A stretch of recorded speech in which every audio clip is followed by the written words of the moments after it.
بسم اللہ الرحمن الرحیم۔ السلام علیکم ورحمۃ اللہ وبرکاتہ۔ دین اسلام دین فطرت ہے اور اس کے تمام تر اصول، تمام تر احکامات انسانی فطرت کے عین مطابق ہیں۔ یہی وجہ ہے کہ ہمارا دین کسی مخصوص علاقے، کسی مخصوص زمانے اور چند افراد تک محدود نہیں، بلکہ یہ ہر اس علاقے کا مذہب ہے جہاں انسان بستا ہے، جہاں فطرت انسانی پائی جاتی ہے۔ ہمارا مذہب ہر زمانے کا مذہب ہے، چاہے اسے قدیم دور کہا جائے یا اسے ماڈرن اور سائنٹیفک پیریڈ کہا جائے۔ ہمارا دین، ہمارا مذہب اس وقت تک قائم ہے جب تک انسان کا وجود اس دنیا پر قائم ہے۔ ہمیں اپنے دین کے تمام تر احکامات اور تمام تر اصول قرآن کریم فرقان حمید سے ملتے ہیں۔ قرآن ہمارا بہترین رہنما ہے اور زندگی کے ہر معاملے پر ایک مکمل رہنمائی فراہم کرتا ہے۔ ہم اس قرآن سے جب پوچھتے ہیں کہ ہم اپنی زندگی کے شب و روز کس طرح بسر کریں، ہم قرآن سے دریافت کرتے ہیں کہ ہم زندگی کے امور کو کس طرح سے گزاریں، تو قرآن پاک میں اللہ تعالیٰ ارشاد فرماتا ہے، بسم اللہ الرحمن الرحیم، لقد کان لکم فی رسول اللہ اسوۃ حسنۃ، یقیناً تمہارے لیے نبی کریم صلی اللہ علیہ وسلم کی زندگی میں بہترین نمونہ ہے۔ قیامت تک کا یہ ارشاد ہمیں یہ بتا رہا ہے کہ چاہے ہماری زندگی کا کوئی سا بھی معاملہ ہو، اس کا تعلق ہماری ذات سے ہو، ہماری صحت سے ہو، ہمارے کاروبار سے ہو، چاہے وہ اجتماعی ہو، معاشی ہو یا معاشرتی ہو، ہمیں رہنمائی اسی ایک ذات سے ملنی ہے، ہمیں تمام تر روشنی اسی ایک ذات سے ملنی ہے۔ یہی سوچ، یہی فکر اور اسی پیغام کو عام کرنے کے لیے پیش خدمت ہے پروگرام سنت رسول اور سائنسی اصول۔ ہم اس پروگرام میں نبی کریم صلی اللہ علیہ وسلم کی عادات کریمہ، آپ کے کردار، آپ کے احکامات اور آپ کی سنتوں کو سائنس کے حوالے سے اس کا جائزہ لیں گے اور اخروی اور باطنی فوائد کے ساتھ ساتھ ان دنیاوی اور ظاہری فائدوں پر بھی ڈسکس کریں گے، ان تمام امور پر گفتگو کریں گے جو ہمیں سرکار کی پیروی کی صورت میں حاصل ہوتے ہیں۔ میرے ساتھ اس پروگرام میں موجود ہیں ممتاز عالم دین، عالمی شہرت کے حامل مفتی، انتہائی قابل اور جید عالم دین، بے شمار تصانیف کے مصنف اور انتہائی اچھی شخصیت کے حامل مولانا مفتی محمد اکمل صاحب۔ میں ان کو پروگرام میں خوش آمدید کہتا ہوں۔ شکریہ۔ ان کے ساتھ میرے سامنے موجود ہیں ڈاکٹر صابر حسین خان صاحب۔ آپ ماہر نفسیات ہیں، نفسیات کے حوالے سے بے شمار کتب، بے شمار تحقیقی مقالے آپ کا مشغلہ اور آپ کی مصروفیت ہے۔ نبی کریم صلی اللہ علیہ وسلم کے کردار، آپ کی عادات اور سنتوں کے متعلق خود کچھ کہنے سے پہلے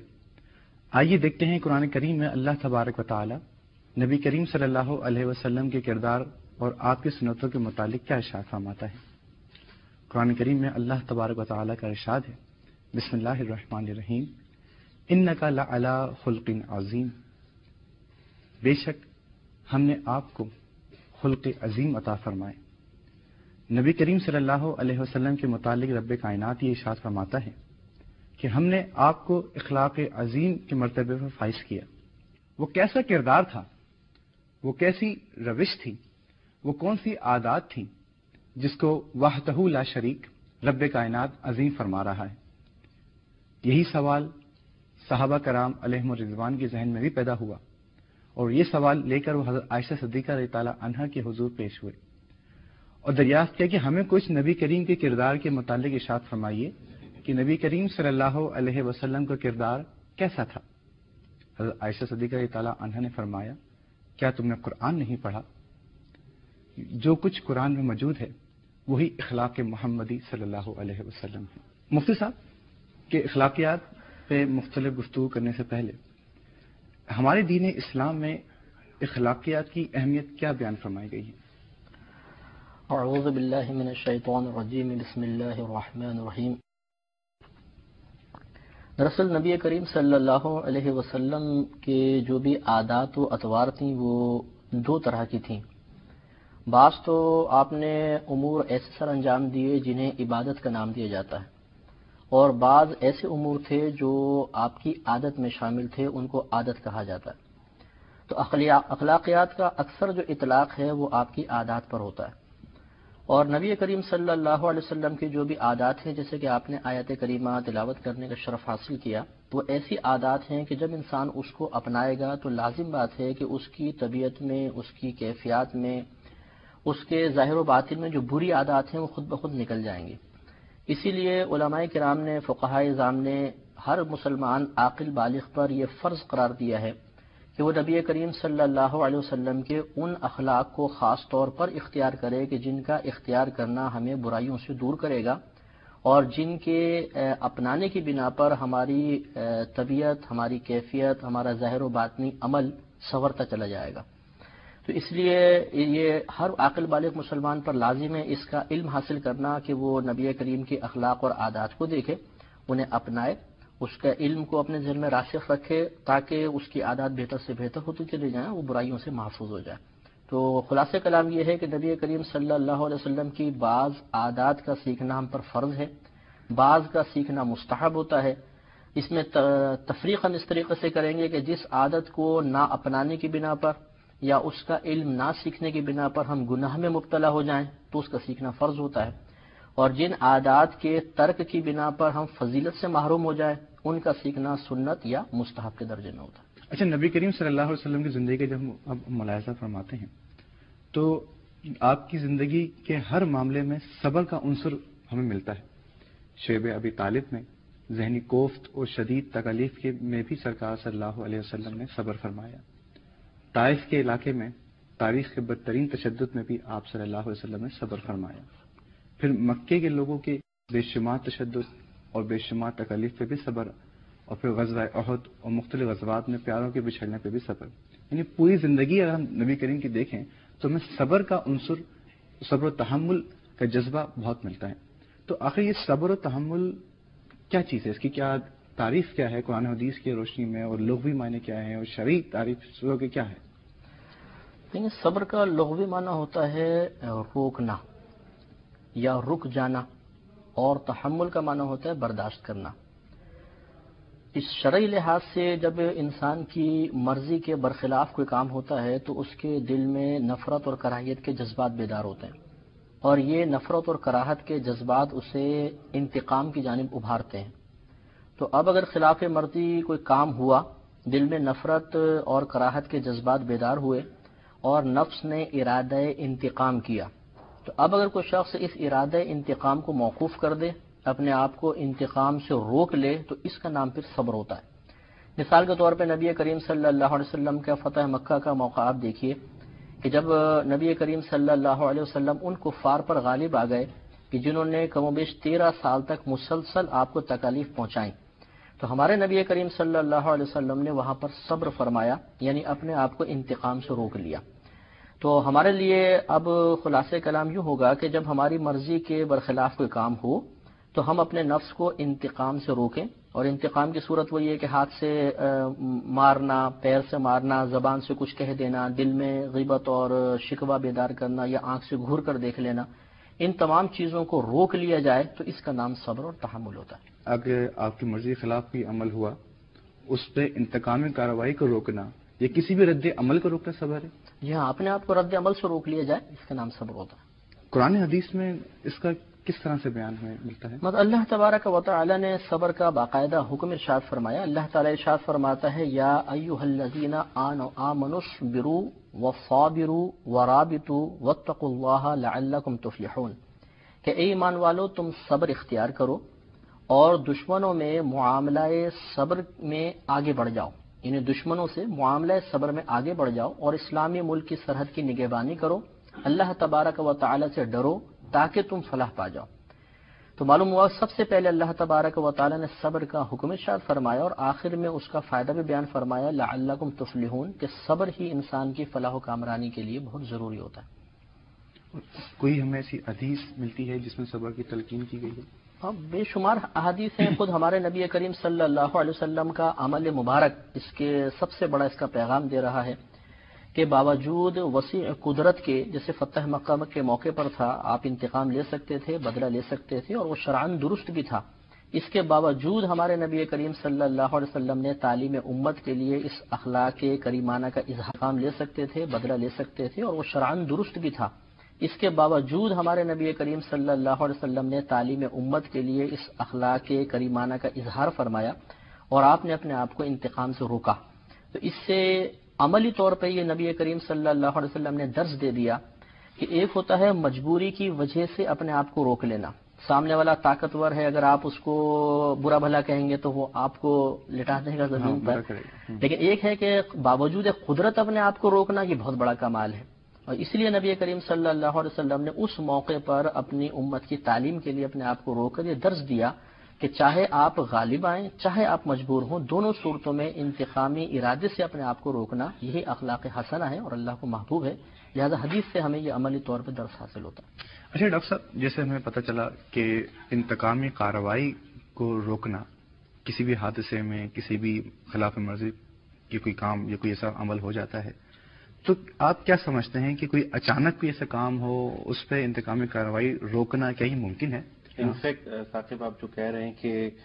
اچانک کوئی واقعہ، کوئی سانحہ، کوئی حادثہ یا کوئی بھی بات جو ہماری خواہشات یا رضامندی کے خلاف پیش آ رہی ہے اور جس پہ ہمارے جذبات برانگشتہ ہو رہے ہیں، اور پھر ممکن ہے کہ ہم اپنا توازن کھو بیٹھیں اور اس کے حساب سے ہم عملی قدم اٹھا لیں، تو یہ ایک بہت مشکل مرحلہ ہے کہ ہم کہہ سکیں کہ یہ فوری طور پہ کوئی بات پیش آ گئی اور آپ نے فوری طور پر اپنے آپ کو کنٹرول کر لیا، یا اگر آپ صبر کے معنی میں لیتے ہیں تو آپ صبر کرنے پہ مجبور ہو گئے یا صبر کر لیا۔ بیسیکلی ہوتا یہ ہے کہ یہ بہت شروع سے ایک پروسیس چل رہا ہوتا ہے، ہماری بہت شروع کی زندگی سے ہماری جو نفسیات ہے اس کے ان حصوں میں وہ چیزیں تعلیم کے ذریعے، ماحول کے ذریعے، سوچ کے ذریعے، اور پھر کچھ ہماری جینز سے جو ٹرانسفر ہوئی ہیں وہ سب اسٹور ہوتی رہتی ہیں، اور پھر کہیں جا کر اس نوعیت کے کوئی بھی منفی مواقع اگر پیش آتے ہیں تو پھر ہم کہہ سکتے ہیں کہ وہ آدمی کس حد تک صبر کر سکتا ہے یا صبر نہیں کر سکتا۔ لیکن ہم اچانک یہ کہہ دیں کہ ہم اچانک کسی بھی آدمی کو بغیر تیاری کے، بغیر پریپریشن کے اس کو امتحان میں ڈال دیں اور پھر یہ کہیں کہ وہ اس نے اس طرح سے پرفارم نہیں کیا، تو میرے خیال میں یہ مناسب نہیں ہوگا۔ بنیادی طور پہ عام طور پہ یہی ہوتا ہے کہ اصولی طور پہ شروع سے ہی ہماری اپنی نفسیات کے اندر ایسی چیزیں ٹریننگ کے ذریعے، تعلیم کے ذریعے، والدین کی کہہ لیجیے، اساتذہ کی کہہ لیجیے، ماحول کی کہہ لیجیے، یا پھر جینز کا اثر کہہ لیجیے، کہ اس کی مدد سے یہ چیزیں اندر ڈیولپ ہوتی رہتی ہیں، پھر کہیں جا کر ہم صبر کے قابل ہو سکتے ہیں، برداشت کے قابل ہو سکتے ہیں، تحمل کے آپ کی جو سائیکالوجی آف میں صبر کو بیان کس طرح کیا جاتا ہے، اس فیلنگ کو اور اس فیل کو کیا نام دیا جاتا ہے؟ مطلب بیسکلی اٹس ویری سمپل۔ صبر کو ہم عام طور پہ پیشنس، اور پھر اس کو اگر تھوڑا سا اور آگے بڑھائیں تو پھر ٹالرنس اور پرزسٹنس، کہ یہ تین چیزیں جو ہیں یہ کاؤنٹ ہو رہی ہوتی ہیں۔ آپ یوں سمجھیے کہ اٹس ویری سمپل کہ پیشنس دیٹ مینس صبر، اور پھر اس کے باوجود ہم برداشت کر رہے ہیں اور تحمل کے زمرے میں تو چلے جاتے ہیں، تو پھر ٹالرنس آ گیا، اور پیشنس اور ٹالرنس کو اگر ہم مستقل طور پہ برقرار رکھتے ہیں تو پھر پرزسٹنس کے زمرے میں آ جاتا ہے۔ صبر جو ہم کرتا ہے کوئی انسان، تو اس کا کیا ذات پہ، نفسیات پہ کیسا اثر پڑتا ہے؟ اگر ہم سائنٹیفکلی، کلینکلی اور سائیکولوجیکلی اینگل سے دیکھتے ہیں تو صبر کے نتیجے میں بنیادی طور پر ہمارے دماغ میں واقع چند مخصوص کیمیائی اجزاء ہوتے ہیں، جن میں سر فہرست اینڈورفنز ہیں، کچھ نیوروپیپٹائڈس ہیں، ایسیٹائل کولین، سیروٹونین، میلیٹونین، اور ایک حد تک نور ایپینیفرین۔ یہ جب کیمیائی اجزاء اگر ہمارے دماغ کے اندر پیدا ہوں گے تو یہ خون میں شامل ہو کر ہمیں ان گنت قسم کی نفسیاتی، ذہنی، اعصابی اور جسمانی بیماریوں سے ہیلپ کرنے میں، لڑنے میں کافی مددگار ثابت ہو سکتے ہیں، اور اس کے حوالے سے یہ ہمارے ارد گرد ایک بہت مضبوط دفاعی حصار کھینچ دیتے ہیں، اسپیشلی ڈپریشن، انگزائٹی، اسٹریس، اور پھر اس کے علاوہ اگر ہم دیکھیں تو جسمانی بیماریوں میں ڈائبٹیز ہے، ہائپر ٹینشن ہے، السرز ہیں، اور پھر مختلف قسم کی کئی ایچنگ پرابلمز یا اسکن پرابلمز ہیں. ان کا تعلق صبر کے ساتھ کیسے ملتا جی ہے؟ ان کا تعلق صبر سے اس طرح سے ہوتا ہے کہ صبر کے نتیجے میں جب ہم اپنی نروس کو کنٹرول کرتے ہیں، سود کرتے ہیں، تو اس کی وجہ سے ایک الیکٹرک کرنٹ جو دماغ سے نروس تک آ رہا ہے اور پھر واپس نروس سے دماغ تک جا رہا ہے، ایک پورا سائیکل پورا ہو رہا ہے، تو اس کے نتیجے میں اس کے فلو میں ایک ردم پیدا ہوتا ہے، ایک تحمل پیدا ہوتا ہے، ایک یونیکول طریقے سے وہ کرنٹ دماغ سے نروس تک اور نروس سے دماغ تک جا رہا ہوتا ہے. تو صبر کے نتیجے میں نہ ایکسس ہوتی ہے اور نہ اس کی کمی واقع ہوتی ہے. یعنی ہم اپنی زبان میں کہیں گے جی اسموتھ گوئنگ کہہ لیں آپ، یوں کہہ لیجیے کہ there is less firing of neuron and there is less electrical current discharge from the neuron and there is less excitement and ultimately there is less burnt out neuron. دماغ کے جو سیلز ہیں وہ پھر کم تعداد میں برنٹ آؤٹ ہوں گے. جب وہ کم تعداد میں برنٹ آؤٹ ہوں گے تو ان کی انرجی سیف رہے گی، ان کی پروڈکشن سیف رہے گی اور نتیجتاً وہ زیادہ عرصے تک اپنی پرفارمنس کو مینٹین کر کے سامنے لے کر آ سکتے. تو صرف بیماری تک محدود نہیں، اس کی شخصیت میں بھی بہت ڈیفینیٹلی اس کی پوری شخصیت میں، اس کے ارد گرد کے ماحول میں، اس کی سوچ میں، اس کے عمل میں we see a lot of changes in case of one is trained to be tolerant and one is trained to be the patient. اچھا، ایک شخص بہت صابر ہے اور ہر معاملے میں صبر کرتا ہے، جی تو کیا اس کی اس کیفیت اور اس کی اس عادت کا اثر کیا گھر میں اور اس کے جو بیوی بچوں میں اہل ویال میں کیسا پڑتا ہے؟ مطلب کیا اس کا اثر ہوگا؟ جی یہ اس کا جین کی بعد میں نے بات کی. جی تو ایک تو جینیٹک پریڈسپوزیشن ہو گئی، ڈیفینیٹلی اس کی جو آف اسپرنگ ہے، جو اولاد ہے یا اس کے ارد گرد کے گھر والے جو دیگر لوگ ہیں، وہ لوگ ایک خود بخود آٹومیٹکلی جینز ان کی اس طرح سے میوٹیٹ ہوئی ہوئی ہیں کہ وہ صبر کرنے پہ مجبور کہہ لیجیے. دوسری طرف جب وہ اپنے ارد گرد اپنے ہیڈ آف دا فیملی کو دیکھتے ہیں کہ جو خود ایک صابر یا شاکر شخص کی شکل میں سامنے آ رہا ہے اور وہ قناعت کی فلسفی کو فالو کر رہا ہے، یا یہ مفتی صاحب نے جیسے بھی فرمایا کہ انتقامی رویوں سے اپنے آپ کو دور رکھ رہا ہے، تو وہ لرننگ ان کی شروع ہو جاتی ہے. دیٹ از پیسو لرننگ، کہ وہ اپنے رول ماڈل کو ایگزمپلیفائی کر کے اپنے فادر کو یا اپنے بھائی کو یا اپنے دادا کو اس شکل میں جب دیکھ رہے ہوتے ہیں تو وہ ان کی لرننگ شروع ہو جاتی ہے. وہی لرننگ لے کر جب وہ اپنے اسکول، اپنی سوسائٹی، اپنے محلے میں موو کرتے ہیں تو وہ اس چیز کو آگے ٹرانسفر کر رہے ہوتے ہیں. نتیجتاً ہم ایک فرد سے شروع ہو جانے والے صبر سے ایک چین ری ایکشن ایسا ڈیولپ کر سکتے ہیں جو پھر اس کے گھر، اس کے پڑوس، اس کے اسکول، اس کے دفتر، اس کے کاروبار، غرض دے کے ہر جگہ ہم آہستہ آہستہ ایک پینیٹریشن ڈیولپ کر سکتے ہیں if one is trained to be patient enough. Doctor صاحب نے بتایا کہ اس کا اثر ذات پہ بھی ہوتا ہے، اس کے گھر پہ بھی ہوتا ہے، اس کے علاقے میں بھی ہوتا ہے، یعنی اس کی جو پرسنالٹی ڈیولپمنٹ ہے اس میں صبر کا عنصر بہت اہم ہے. نبی کریم صلی اللہ علیہ وسلم کی ذات مبارکہ میں صبر کے کوئی واقعہ یا کوئی ایسی حدیث ہو جس سے میں کوئی... جی ہاں، میں آپ کو عرض کرتا ہوں، جیسے کہ ڈاکٹر صاحب نے ارشاد فرمایا کہ اس کا بہت ہی اچھا پازیٹیو اثر دوسروں تک منتقل ہوتا ہے، یہ بھی اس کی ایک مثال اس حدیث میں ملے گی. حضرت علی رضی اللہ تعالیٰ عنہ فرماتے ہیں کہ ایک مرتبہ نبی کریم صلی اللہ علیہ وسلم کو صحابہ کرام کے ساتھ کہیں جا رہے تھے، تو اچانک ایک یہودی سامنے آیا. وہ بہت مالدار آدمی تھا. اس نے نبی کریم صلی اللہ علیہ وسلم کو کچھ قرض دیا ہوا تھا اور وہ قرض میعادی تھا، یعنی اس کا ایک مدت مقرر تھی. لیکن اس یہودی نے راستے میں نبی کریم صلی اللہ علیہ وسلم کو روکا اور اپنے قرض کا مطالبہ کرنے لگا. اب اصول کے اعتبار سے اصولاً اس کو یہ حق حاصل نہیں تھا کہ وہ وقت سے پہلے طلب کرتا، لیکن نبی کریم صلی اللہ علیہ وسلم نے اس کی بات کا برا محسوس نہیں کیا، نہ اس کو اس بات کا احساس دلایا، بلکہ آپ نے فقط اتنا فرمایا کہ فی الحال ظاہراً میرے پاس کوئی ایسی چیز نہیں کہ میں تمہارا قرض ادا کروں، تو اب آپ تم کیا کہتے ہو؟ تو اس نے کہا کہ اگر آپ میرا قرض ادا نہیں کریں گے تو میں آپ کو یہاں سے جانا نہیں دوں گا، آپ کو یہیں رہنا ہوگا. اب آپ غور کریں کہ ایک ایسا شخص کہ جو اگر اشارہ کر دے تو اس کے اشارے پر بہت سے لوگ اپنی جانیں قربان کرنے کے لیے تیار ہوں، اور اسے آپ یوں کہیں کہ میں آپ کو یہاں سے نہیں جانے دوں گا، جبکہ اتنی پاور بھی سامنے والے کے پاس نہ ہو، پھر اپنے آپ کو روکنا، کنٹرول کرنا بہت بڑی بات ہے. نبی کریم صلی اللہ علیہ وسلم نے فرمایا اگر ایسا ہے تو میں تمہارے ساتھ ہی رہوں گا. راوی فرماتے ہیں کہ آپ نے ظہر، عصر، مغرب، عشاء اور اگلے دن کی فجر اسی مقام پہ ادا فرمائی، یعنی پوری رات بھی وہاں پر گزار دی. صبح جب ہوئی تو وہ یہودی جب دن چڑھا تو پھر دوبارہ نبی کریم صلی اللہ علیہ وسلم کی خدمت میں حاضر ہوا اور اس نے آ کر کہا کہ میں گواہی دیتا ہوں کہ آپ اللہ کے رسول ہیں اور میں اسلام لاتا ہوں. اس نے کلمہ پڑھا اور مسلمان ہو گیا. پھر اس نے کہا کہ دیکھیں بات دراصل یہ ہے کہ میں نے توریت شریف میں آپ کی کچھ صفات پڑھی تھیں، ان میں سے ایک صفت یہ لکھی تھی کہ محمد صلی اللہ علیہ وسلم اللہ کے رسول ہوں گے اور وہ عبداللہ کے بیٹے ہوں گے، نہ وہ سخت مزاج ہوں گے، نہ سخت دل ہوں گے اور وہ انتقامی کارروائی نہیں کریں گے۔ تو اس بات کو آزمانے کے لیے میں نے آپ کے ساتھ یہ تمام معاملہ کیا اور آپ کو میں نے بالکل ویسا ہی پایا جیسے توریت میں لکھا گیا تھا۔ یہ مطلب ہمارے نبی کریم کی حیات پاک میں بہت سارے ایسے واقعات ہیں جو اس کے اچھے اثرات معاشرے پر مرتب ہیں۔ وہ اس کیفیت کو اپنے اندر شامل کرنا چاہتا ہے۔ اب ایک عام شخص کا معاملہ آفس میں پڑتا ہے جہاں پہ اس کو باس بھی ہوتا ہے، اس کے کلیگس بھی ہوتے ہیں اور جو ہر طرح سے اس کی مرضی کے خلاف باتیں کر رہے ہوتے ہیں۔ گھر میں ظاہر ہے اس کی بیوی بھی ہے، بعض دفعہ بچے کو غلط بات کر دیتے ہیں۔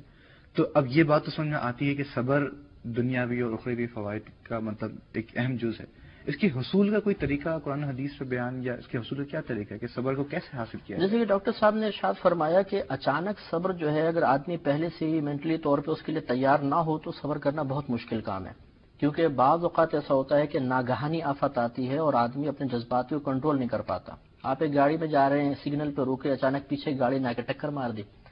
اب آپ اگر پہلے طور پہ مینٹلی طور پہ تیار نہ ہو تو اس وقت کنٹرول کرنا بہت مشکل کام ہے۔ اسی طرح بعض اوقات آپ ویگن بس میں سفر کر رہے ہیں، کسی نے پاؤں پہ پاؤں رکھ دیا، کسی نے پان کی پیک تھوک دی آپ کے اوپر، تو یہ جیسے ڈاکٹر صاحب نے فرمایا کہ پہلے سے اگر ہم تربیت یافتہ نہیں ہوں گے تو اس وقت کنٹرول کرنا بہت ہی مشکل ہے۔ تو اس کے لیے ضروری یہ ہے کہ ہر شخص ذمہ داری کا احساس کرے۔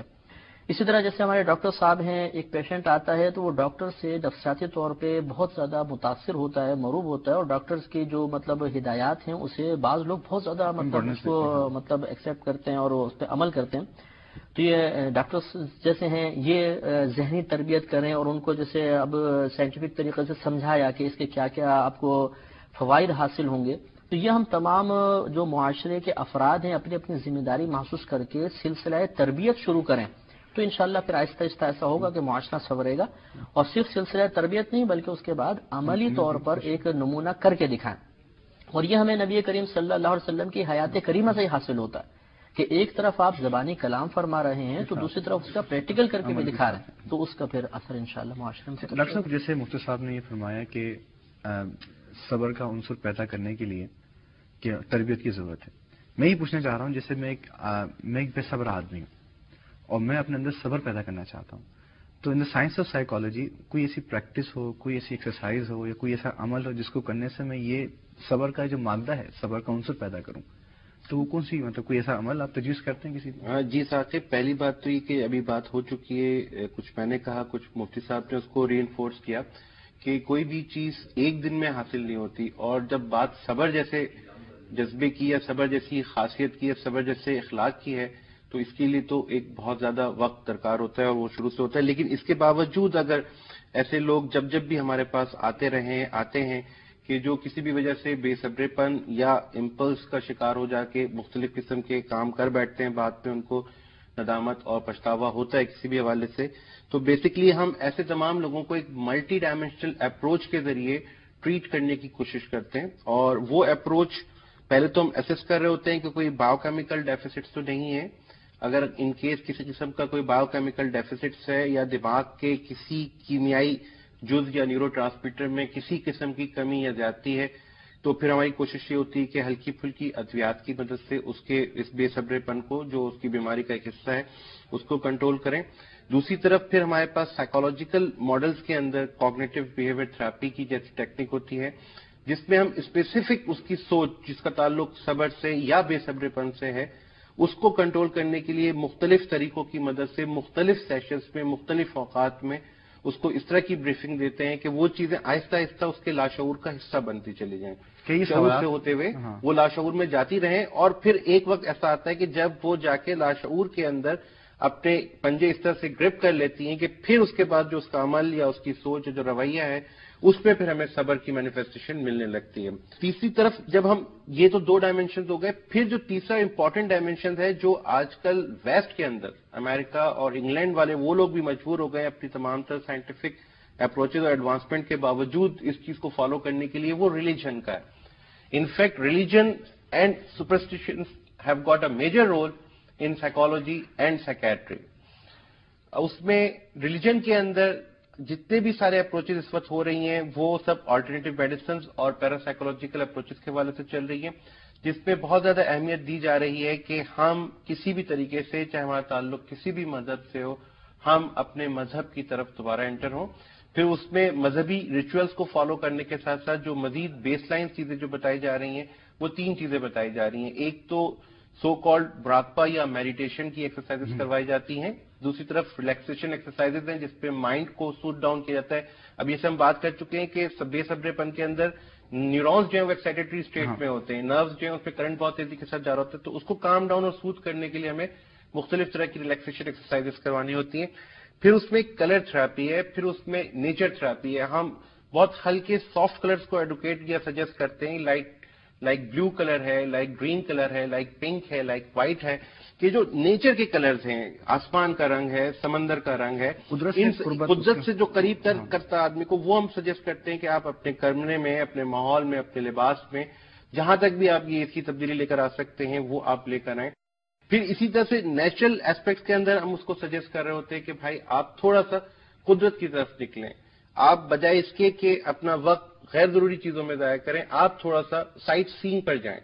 نیچر کے پاس جائیں, نیچر کو دیکھیں, قریب سے آبزرو کریں اور دیکھیں کہ پہاڑ کتنے سالوں سے اپنی جگہ قائم ہے, سمندر کتنی صدیوں سے ایک جگہ بہ رہا ہے, یہ گھاس کا قطعہ ہمیں نظر آ رہا ہے, یہ کتنے عرصے سے ڈیولپ ہوا ہے اور ٹھہرا ہوا ہے, تھما ہوا ہے. یہ سب چیزیں ہمیں صبر کی تلقین کر رہی ہیں. اگر ہم چاہیں تو ان سے سگنل دے سکتے ہیں. اسی طرح سے جب ہم 4 چیزوں کے بعد جو ہم 5واں ڈائمینشن جو ہم سجیسٹ کر رہے ہوتے ہیں اس طرح کے کلائنٹس کو جو بے صبرے پن کے ساتھ آتے ہیں, اس کا تعلق 1-to-1 ریلیشن شپ سے ہے, پرسن ٹو پرسن انٹریکشن سے. اور وہ پرسن ٹو پرسن انٹریکشن باپ کا بچے کے ساتھ, شوہر کا بیوی کے ساتھ, ماں کا بہن کے ساتھ, یا آفس میں, دفتر میں, بازار میں کسی کا فرد کبھی کسی کے ساتھ ہے. وہ یہ کہ یہ ممکن ہی نہیں کہ 2 افراد یا 4 افراد ایک جگہ رہ رہے ہوں اور وہ اس میں 3 افراد یا 2 افراد کو یہ محسوس ہوتا ہوگا کسی نے ہم پر زیادتی کر دی ہے یا ہم پر ظلم ہوا ہے یا ہمارے ساتھ کوئی نیگیٹو بات ہوئی ہے. تو ان تمام چیزوں کے لیے جو چیز ہمیں صبر کی پریکٹس کروائے گی مستقل طور پہ, جس کی وجہ سے ہم صبر کرنے پہ لاشعوری طور پہ مجبور ہو جائیں گے, وہ 2 اصول ہیں کہ ہم اس واقعے کو, اس بات کو بھول جائیں اور اس کو معاف کر دیں. ہم اس کو معاف کر کے بھول کے آگے نکل جائیں. اگلا دن طلوع ہو, اگلے سورج نکلے, جب ہمارے سامنے اس شخص کا چہرہ دوبارہ نمودار ہوتا ہو تو ہم اس کو اسی انرجی, اسی جذبے, اسی ولولے کے ساتھ ملیں جو ہم نے اس واقعے سے پہلے اس کے لیے اپنے دل میں جذبات رکھے تھے. پھر اب ہم آ جاتے ہیں 6 ڈائمینشن کے حوالے سے. اس کا تعلق ہمارے کام سے, ہمارے کاروبار سے, ہماری تعلیم سے, ہمارے تمام تر ان ایسپیکٹ سے ہے جن کا تعلق ہم اپنی معیشت سے, اکنامی سے قرار دیتے ہیں. جس طرح سے دنیا کے ہر کام میں ہر حوالے سے 2 اپروچز ہوتی ہیں, تو یہاں پہ بھی ہم وہی اپروچ سجیسٹ کر رہے ہوتے ہیں کہ there is one approach that is pessimistic approach and the other approach is the optimistic approach. تو what we try to suggest to our clients, especially those who are having such type of impulse discontrol, کہ بھائی آپ pessimism کی بجائے optimism کی فلسفی کو follow کریں. اور وہ آپٹیمزم کی فلسفی یہ ہوتی ہے کہ بھائی گلاس آدھا جو ہے وہ بھرا ہوا ہے, آدھا خالی نہیں ہے.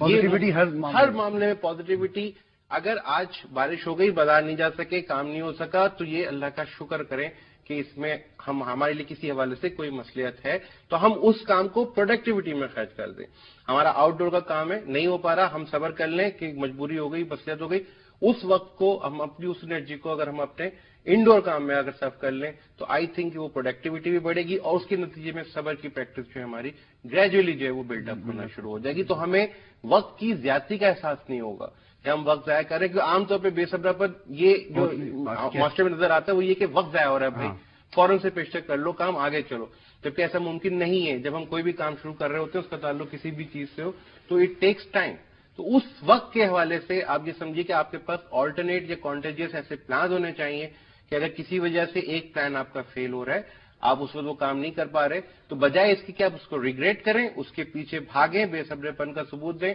آپ کے پاس آلٹرنیٹ پیچھے 4 پروجیکٹ ایسے ہونے چاہیے, 5 کام ایسے ہونے چاہیے کہ آپ اپنا وقت, اپنی توانائی ان کاموں میں صرف کریں اور اس کے لیے انتظار کریں کہ وہ مناسب وقت پہ وہ آپ کا جو کام پینڈنگ میں چلا گیا وہ آپ جب آئے گا وقت تو آپ اس وقت اس کو فلفل کر لیں گے. تو یہ انفیکٹ ملٹی ڈائمینشنل اپروچ ہے جس کے 5-6 میں نے ڈائمینشن آپ کو بتایا. یہ ہم کوشش یہ کرتے ہیں کہ مختلف لوگوں کی چونکہ نفسیات مختلف ہوتی ہے, تو ہم اس کا چیک کر رہے ہوتے ہیں, دیکھتے ہیں, اسیس کرتے ہیں کہ سامنے والے شخص کی کیا نفسیاتی اینگل ہے, کہاں وہ ہماری بات ہٹ ہو جائے گی.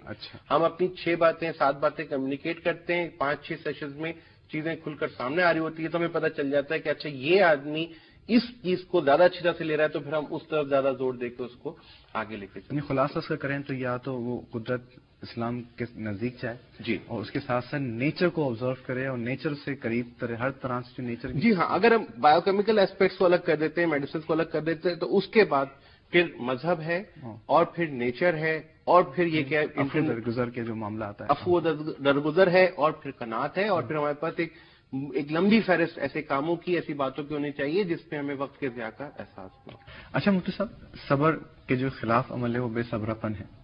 تو دنیا میں اور آخرت میں بے صبرے پن کے کیا نقصان اور کیا کیفیت اس کی بیان ہوتی ہے؟ جی ہاں، دنیاوی لحاظ سے ہم معاشرے میں بآسانی طور پر بے صبرے پن کے نقصانات کا مشاہدہ کر سکتے ہیں. مثال کے طور پر ہمارے پاس بہت سارے کیسز آتے ہیں طلاق کے.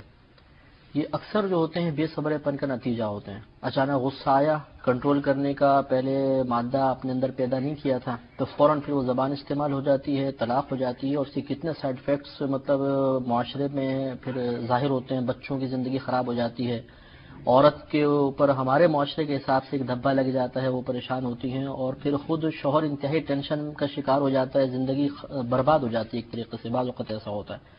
پھر آپ یہ دیکھ لیں کہ قتل و غارت جو ہوتی ہے روڈوں کے اوپر، اس کا بھی اکثر نتیجہ بے صبرا پن ہوتا ہے. کسی نے تھوڑی سی بات کہی، برداشت کا مادہ نہیں تھا، ہم انتقامی کارروائی کرتے ہیں اور پھر اس کے نتائج بارقات پورے خاندان تباہ ہو جاتے ہیں اور دشمنی نسلوں میں منتقل ہوتی چلی جاتی ہے، جیسے قبائل میں ہوتا ہے معاملہ آپ کے سامنے ہے.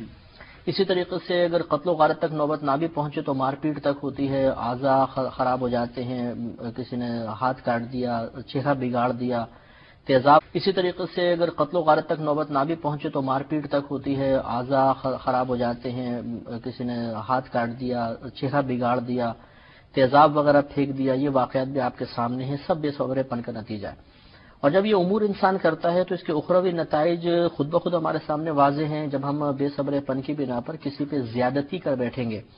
تو ہمارے نبی کریم صلی اللہ علیہ وسلم کی واضح طور پہ حدیث پاک موجود ہے. آپ نے صحابہ کرام سے دریافت فرمایا کہ تم جانتے ہو کہ میری امت کا مفلس شخص کون ہے؟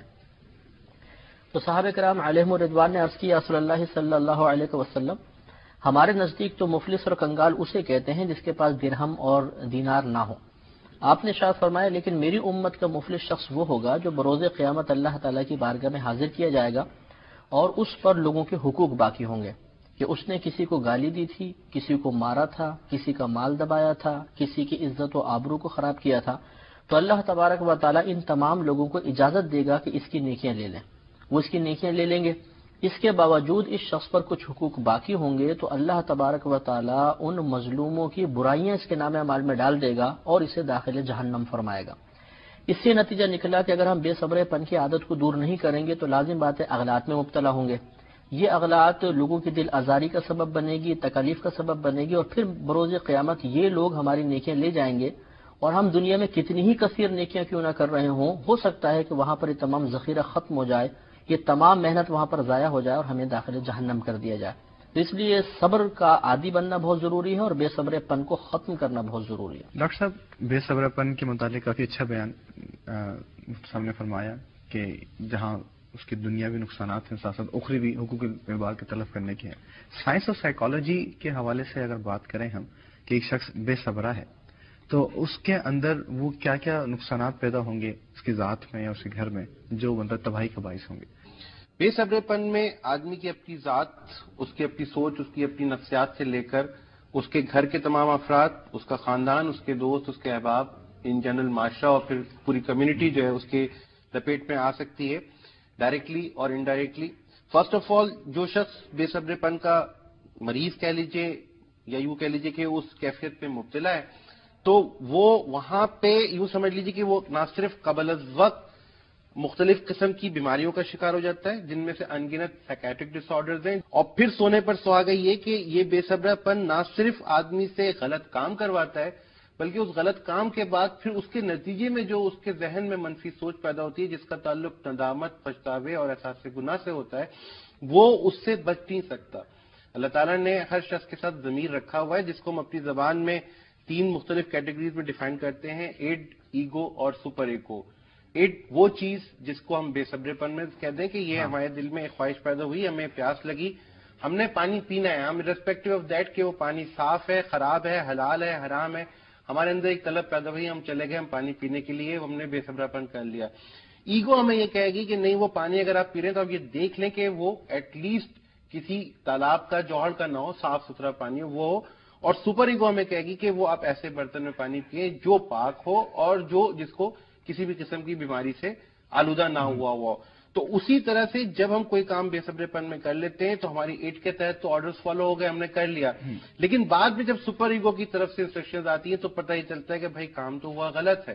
اور اس غلط کام کے نتیجے میں پھر گلٹ، ورتھ لیسنس اور ڈپریشن کے ایلیمنٹس پیدا ہوتے ہیں. وہاں سے پھر ایک ویشیس سائیکل شروع ہوتا ہے. وہ شخص مریض ہوتا ہے، مریض بنتا ہے، اس کو انگنت قسم کا علاج کروانا پڑ رہا ہوتا ہے، اور اس کے باوجود اس کی کیفیت برقرار رہتی ہے. اس کی دیکھا دیکھی اس کے ارد گرد رہنے والے لوگ وہ متاثر ہوتے ہیں، وہ ان تمام چیزوں کو لرن کرتے ہیں اور وہ چیز مارکیٹ میں پروجیکٹ کر رہے ہوتے ہیں. نتیجتاً ایک ایسا سائیکل جس کے اندر آدمی کی ذات سے لے کر اس کے گھر تک اور اس کے کاروبار سے لے کر اس کی سوچ تک سب چیزیں نقصان کا باعث بنتی ہیں. دوسری طرف اگر ہم سائیکو اکنامکس کو دیکھیں تو اس میں بے صبرے پن میں جتنے بھی کام ہوئے ہیں، جتنے بھی پروجیکٹس ہوئے ہیں، جتنے بھی کاروبار ہوئے ہیں، جتنی بھی تعلیم لوگوں نے حاصل کی ہے، جہاں جہاں بے صبرا پن کا ایلیمنٹ رہا ہے وہاں وہاں الٹیمیٹ اینڈ نقصان میں رہا ہے. یہ ایک بہت مشہور محاورہ ہے، بہت سے لوگوں کے علم میں ہوگا کہ slow and steady always wins the race. تو یہ چاہے یہ عمل، یہ تھیوری، یہ فلسفی چاہے ہم دنیاوی امور کے حوالے سے کر لیں، اخروی امور کے حوالے سے کر لیں، مذہب کے اینگل سے دیکھ لیں، نفسیات کے اینگل سے دیکھ لیں، گھوم پھر کر بات مختصر یہی ہے کہ ہمیں ہر حوالے سے ہر کام کے لیے اپنے اندر اتنا صبر، اتنی برداشت، اتنا تحمل پیدا کرنے کی ضرورت ہے، جس کی بدولت ہم نہ صرف اپنے آپ کو بلکہ اپنے سے منسلک انگنت لوگوں کو کامیابی کی طرف لے جا سکیں، اور وہ کامیابی خواہ دنیاوی ہو اور چاہے وہ اخروی ہو. آخر میں مفتی صاحب آپ سے ایک سوال اور کر کے بات اختتام تک کرتے ہیں کہ بے صبرے پن کے تدارک کے سلسلے میں آپ کیا مشورہ دیتے ہیں، کیا سجیسٹ ہوتا ہے اسلام کی روح سے؟ مطلب تدارک یا جو نقصان ہو چکا اس کی کمی کو پورا کرنے کی دو جہتیں ہو سکتی ہیں، دو اس میں سوچ کار فرما ہو سکتی ہیں. ایک یہ کہ جو دنیاوی لحاظ سے نقصان ہوا اس نقصان کو میں کیسے پورا کروں. ایک ہے کہ اب اس کی وجہ سے جو اخروی نقصان مجھے سامنے نظر آ رہا ہے اس سے میں کیسے بچوں. تو میں اخروی نقصان کے اعتبار سے اس کو لے لیتا ہوں کہ اگر ہم کسی پر زیادتی کے مرتکب ہو گئے ہیں، ہم نے بے صبرے پن کا مظاہرہ کیا، ہم نے مار پیٹ کر دی، ہم نے قتل و غارت کر دی، اپنی زبان سے اس کو تکلیف دے دی، مال کی کمی کی وجہ سے بے صبرے پن میں گرفتار ہوئے اور ہم نے سود یا رشوت کا معاملہ کیا یا مطلب کسی سے پیسہ چھین لیا، غصب کا معاملہ کر لیا، تو ان تمام امور میں ان تمام چیزوں کو ملحوظ رکھنا ہوگا جو شریعت نے توبہ کے معاملے میں ہم پر لازم کی ہیں. یعنی اگر ہم نے کسی کو جسمانی تکلیف پہنچائی ہے یا روحانی، یعنی اس کے دل کو ڈسائڈ اس کو کیا ہے، تو ہمیں جا کے اس سے معافی طلب کرنی ہوگی، معافی مانگنی ہوگی. اگر ہم نے مالی طور پہ بے صبرے پن کا مظاہرہ کیا اور کسی کا مال ناجائز طریقے سے لے لیا تو اس کے تدارک کا طریقہ ہے کہ ہم اس کو جا کے وہ مال واپس کریں، یا شریعت نے اس کا طریقہ بتایا کہ ہم اس سے جا کے معافی طلب کریں اور اس سے مطلب ریکویسٹ کریں کہ آپ یہ مال ہمیں معاف کر دیں. اگر وہ راضی ہو جاتا ہے تو پھر ادائیگی ضروری نہیں رہتی ہے. اسی طریقے سے اگر بالفرض کوئی ہم کسی کے پاس جاتے ہیں وہ ہمیں معاف نہیں کرتا کہ نہیں میں آپ نے میری دل آزاری کی تھی، میں آپ کو معاف نہیں کرتا ہوں، جیسے خاندانوں میں اکثر ایسا ہوتا ہے، تو اب یہ معاملہ اس میں ہمیں شریعت یہ بتاتی ہے کہ ہم اس کے لیے کثرت سے استغفار کرتے رہیں، اللہ تعالیٰ کی بارگاہ میں درخواست کرتے رہیں کہ اللہ تعالیٰ تو اس سے درگزر فرما، اس کو درجات کی بلندی عطا فرما. تو اس کا فائدہ پھر یہ ہوگا کہ میدان محشر میں اگرچہ یہ شخص ہم سے راضی نہیں ہے لیکن اللہ تبارک و تعالی ہمارے اس اچھے طرز عمل کی وجہ سے اسے بروز قیامت ہم سے راضی فرما دے گا. ایسی احادیث موجود ہیں کہ اللہ تبارک و تعالی وہاں پر خلاصۃ نظر کر دیتا ہوں کہ ایک شخص سے اسی طرح فرمائے گا کہ تم اس کو معاف کر دو، وہ کہے گا میں تو معاف نہیں کرتا ہوں، تو اللہ تعالیٰ اس کو ایک جنت کا محل دکھائے گا اور فرمائے گا کہ اگر تم معاف کر دو تو یہ جنت کا محل تمہارا ہوگا. تو وہ معاف کرے گا اور اللہ تعالیٰ ان ظالم اور مظلوم دونوں کو داخل جنت فرما دے گا. لہذا یہ تدارک کے کچھ طریقے ہیں. ہم پہلے اپنے عمل پر غور کریں کہ ہم نے کہاں کہاں زیادتی کی ہے اور بے صبر پن نے کہاں کہاں ہمیں دنیاوی یا اخروی نقصان میں مبتلا کیا ہے. اس کا پورا مطلب حساب و کتاب کرنے کے بعد پھر اس کے تدارک کا پورا ہم پروسیس کریں اور انشاءاللہ پھر کامیاب ہو جائیں گے. ناظرین، قرآن کریم فرقان حمید میں اللہ تبارک و تعالی نے ارشاد فرمایا، بسم اللہ الرحمن الرحیم، ان اللہ مع الصابرین، بے شک اللہ تعالی صابرین لوگوں کے ساتھ ہے. کچھ دیر کے لیے غور فرمائیں کہ اللہ تبارک و تعالی کی معیت، اللہ تبارک و تعالی کا ساتھ کتنی بڑی نعمت ہے. یقیناً جس کو یہ دولت حاصل ہو جائے، دنیا کی تمام تر سکون، تمام تر نعمتیں اس کے پاس ہیں، اور آخرت کی بے شمار اور لازوال نعمتیں صرف اسی نعمت پہ قربان ہیں۔ یہ نعمت ہمیں صرف اور صرف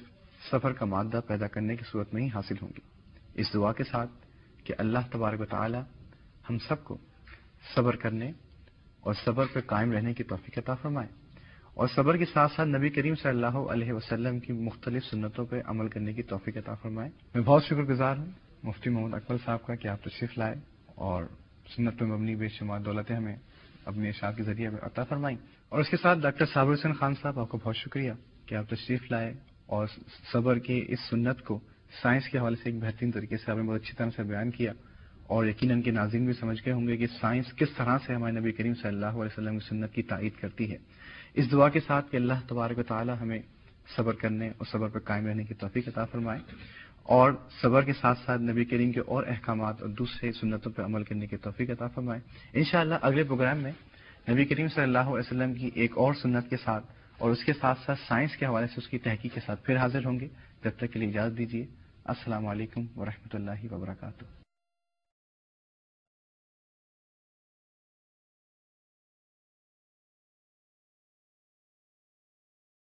أعوذ بالله من الشيطان الرجيم.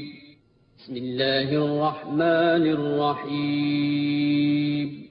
إن هذا القرآن يهدي للتي هي أقوم. بے شک یہ قرآن اس راستے کی طرف رہنمائی کرتا ہے جو بالکل سیدھا ہے۔